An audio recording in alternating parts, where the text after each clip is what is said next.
بسم اللہ الرحمن الرحیم۔ عزیز طالبات، آج کا ہمارا عنوان ہے تلفظ۔ تلفظ کے معنی ہے الفاظ کو زیر، زبر اور پیش کے لحاظ سے صحیح طرح ادا کرنا۔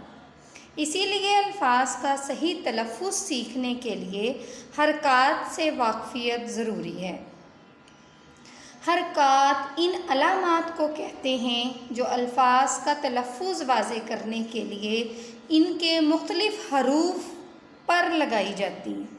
اعراب کی تفصیل حسب ذیل ہے۔ میں نے ریڈ پین سے جو علامتیں لگائی ہوئی ہیں، اسی طرح زبر، سب سے پہلا جو ہماری حرکت ہے وہ زبر ہے۔ یہ علامت حرف کے اوپر لگائی جاتی ہے، جیسے الف کے اوپر یہ حرکت زبر لگا دی گئی ہے۔ اس علامت کو یعنی اس زبر کو فتحہ بھی کہتے ہیں۔ جس حرف پر یہ علامت ہوگی وہ مفتوح کہلائے گا۔ جیسے الف پر ابھی زبر ہے تو یہ الف مفتوح کہلائے گا۔ مثلا تلفظ کے الفاظ میں تے اور لام دونوں مفتوح ہیں۔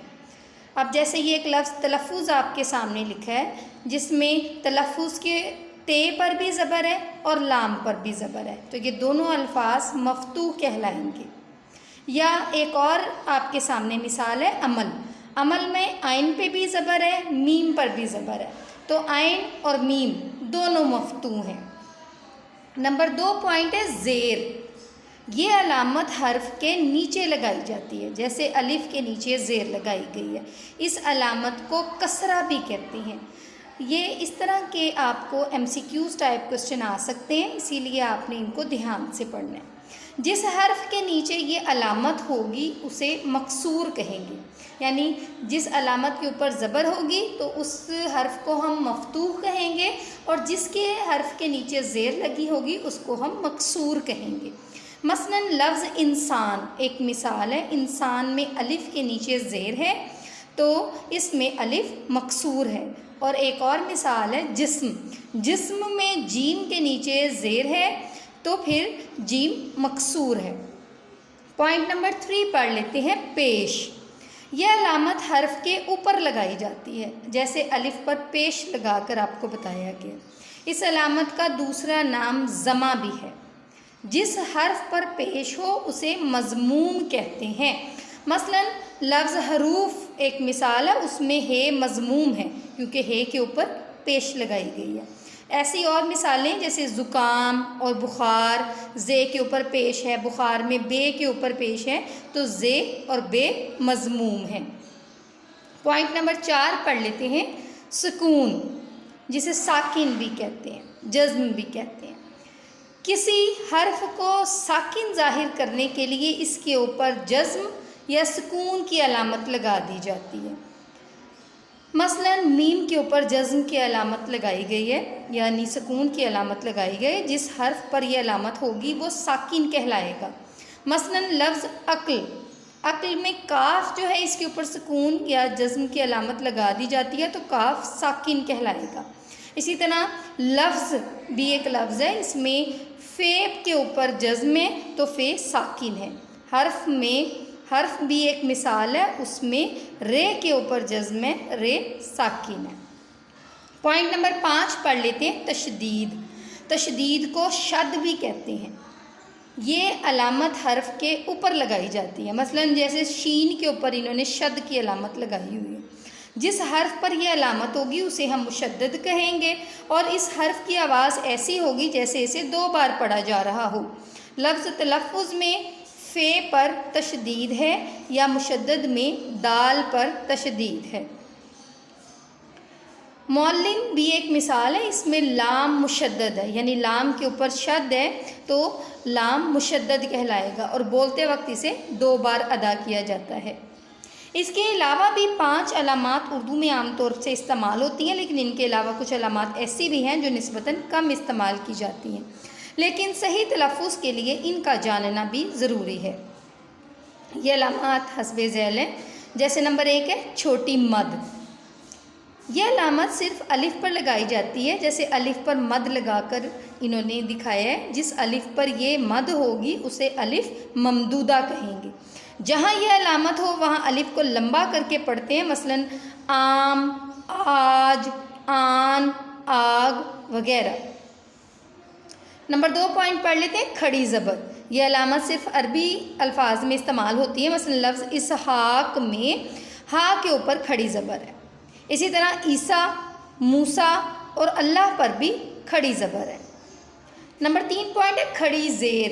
یہ علامت حرف کے نیچے لگائی جاتی ہے، جیسے آلہی، بعینہ، فی نفسہ، بذاتہ اور مشتبہ بہی وغیرہ۔ اب ہم آگے پڑھ لیتے ہیں اپنی علامت نمبر 4، جسے ہم کہیں گے الٹی پیش۔ یہ علامت پیش اور واو کی قائم مقام ہے۔ مثلا داؤد کو اگر ہم ایسے لکھیں جیسے کہ داؤد لکھا ہے تو واو کے اوپر الٹی پیش ہے، تو واو پر اس طرح سے الٹی پیش لگائیں گے تو یہ لفظ داؤد پڑھا جائے گا۔ پوائنٹ نمبر 5 ہے تنوین۔ تنوین 2 زبر، 2 زیر اور 2 پیش کو کہتے ہیں۔ اگر کسی حرف پر 2 زبر لگا دیں، جیسے الف کے اوپر 2 زبر لگا دیں، یا اس کے نیچے 2 زیر لگا دیں، یا اس کے اوپر 2 پیش لگا دیں تو اسے تنوین کہیں گے۔ یہ علامت اردو کے چند الفاظ میں بھی استعمال ہوتی ہے، مثلا فوراً۔ فوراً کے الف میں ہم نے 2 زبر لگا دی، آنن، فانن، نسلن۔ مشارن میں رے کے اوپر 2 پیش، مشارن علیہ وغیرہ۔ علامات کے علاوہ تلفظ کے سلسلے میں چند اور باتیں بھی جاننا ضروری ہے۔ پوائنٹ نمبر 1 ہے کہ واو کی 2 آوازیں ہیں۔ اگر واو سے پہلے حرف پر پیش لگا دیا جائے تو اس کی آواز پوری طرح ظاہر کر کے پڑھی جائے گی۔ جیسے ایک مثال انہوں نے دی ہے، خوب۔ خوب کے اوپر میں نے خے کے اوپر پیش لگا دی ہے تو یہ خوب پڑھی جائے گی، خواب نہیں، خوب۔ بوٹ، بے پر پیش لگا دیا، نور، نون پر پیش لگا دیا۔ اس واو کو جس کے اوپر جو ہے جس سے پہلے لفظ کے اوپر پیش لگی اس کو واو معروف کہتے ہیں۔ اور دوسرا واو مجہول۔ مجہول کا مطلب چھپا ہوا۔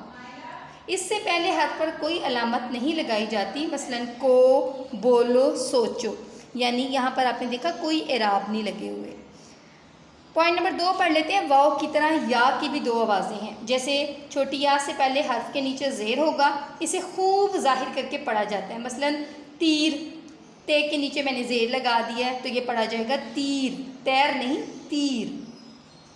تیتر، تے کے نیچے زیر۔ پیر، دن، پیر، پے کے نیچے زیر۔ کھیر، ہیر۔ ایسی یا کو یائے معروف کہتے ہیں، یعنی جس یا سے پہلے حرف کے نیچے زیر ہوگا اس کو یائے معروف کہتے ہیں۔ دوسری یا جس کے پہلے حرف کے نیچے علامت نہیں ہوتی اس کو یائے مجہول کہتے ہیں، مثلا شیر، بیر، بٹیر۔ بچوں کی سہولت کے لیے یائے معروف کو چھوٹی ہے، یائے مجہول کو بڑی یہ بھی کہتے ہیں۔ آئیے اب ہم چند مشہور الفاظ کا تلفظ تحریر کرتے ہیں۔ ایک ساتھ تلفظ رکھنے والے الفاظ کو سہولت کے لیے ایک جگہ پہ جمع کر لیا گیا ہے اور اعراب صرف ایک ہی کلمے پر لگائے گئے ہیں۔ جیسے انہوں نے ایک ایگزامپل آپ کو دی ہے، عمل۔ عمل میں عین پر زبر ہے، میم پر زبر ہے۔ جن 2 الفاظ پر زبر ہے ان کو فتحہ کہتے ہیں، فتحہ زبر کو کہتے ہیں، اور جن 2 پر لگی ہوئی ہے ان کو مفتوح کہتے ہیں۔ جیسے عین پر زبر ہے، میم پر زبر ہے اور لام ساکن ہے۔ اسی طرح پہلے 2 حروف ہمارے مفتوح کہلائے، اور اسی طرح سے دیگر الفاظ جو ہیں ان کے اوپر اعراب آپ نے خود لگانے ہیں۔ جیسے پہلے لفظ میں انہوں نے مثال کے طور پر عمل پر عین اور میم پر زبر لگا دی اور لام ساکن ہے، اسی طرح آپ نے یہ لفظ کی ادائیگی ایسے ہوگی، غرض، مرض، بدن، بدل، ادب، ازل، بشر، حسد، فلک، شفق، عدد، چمن، نمک، سحر۔ بامعنی صبح، یعنی سحر صبح کو کہتے ہیں۔ جیسے ہم بہت سے لفظ نا غلط بولتے ہیں، اور غلط کو ہم غلط کہتے ہیں کہ غلط بولتے ہیں، تو یہ غلط لفظ ہے۔ یہاں پر ہمیں اس اعراب کے ذریعے الفاظ کی صحیح ادائیگی آ جائے گی، جیسے غلط، شرف، مسل اور جنم وغیرہ۔ اسی طرح دوسرا لفظ دیا گیا ہے عقل۔ عقل میں عین پر زبر ہے، کاف پر جزم ہے، لام پر بھی جزم ہے، یعنی پہلا حرف مفتوح کہلایا، دوسرا حرف ساکن کہلایا، تیسرا بھی ساکن ہے۔ اب باقی اعراب آپ نے خود ساتھ ساتھ لگانے ہیں تاکہ آپ کو اعراب لگانے بھی آئیں اور یہ ان لفظوں کی آپ کو پہچان بھی ہو جائے۔ جیسے اصل، امن، امر، برق، ترک، جذب، ضرب، حمد، وجد، صبر، صدر، نظم، نثر، نقش، رقص، فرض، عرض، عدل، قتل، دخل، ختم، رسم، بزم، تلخ، برف، ابر اور بخش وغیرہ۔ اسی طرح تیسرا حرف ہے جسم، جیم کے نیچے زیر ہے، سین ساکن اور میم ساکن۔ پہلا حرف مکسور، آخری دونوں ساکن، جیسے اسم، حرص، ذکر، علم، فکر، علم، عشق، شرک، عطر، مثل، ارد اور گرد وغیرہ۔ اگلا لفظ ہے شکر۔ شکر میں شین پر پیش ہے، کاف ساکن ہے، رے ساکن ہے۔ پہلا حرف مضموم یعنی اس کے اوپر پیش ہے، جس پر پیش لگی ہے اس کو مضموم کہتے ہیں۔ آخری دونوں حرف ساکن ہیں، جیسے حسن، حکم، ظلم، عذر، کفر، جرم اور بغض وغیرہ۔ اسی طرح اگلا لفظ ہے اخلاق۔ الف پر زبر ہے، خے ساکن ہے، لام پر زبر ہے، الف اور کاف پر جزم ہے، یعنی پہلا اور تیسرا حرف مفتوح ہے، ان پہ زبر لگی ہوئی ہے، دوسرا ساکن ہے۔ جیسے لفظ ہیں اخبار، اسلاف، اقسام، افواج، اضلاع، القاب، افراد، یہ سب الفاظ جمع ہیں۔ اگلا لفظ ہے امراء۔ الف پر پیش ہے، یعنی پہلا حرف مضموم ہے، میم پر زبر ہے اور رے پر زبر ہے، یعنی دونوں حرف مفتوح ہیں، جیسے علماء، غرباء، فقراء، شعراء، شہداء اور ادباء۔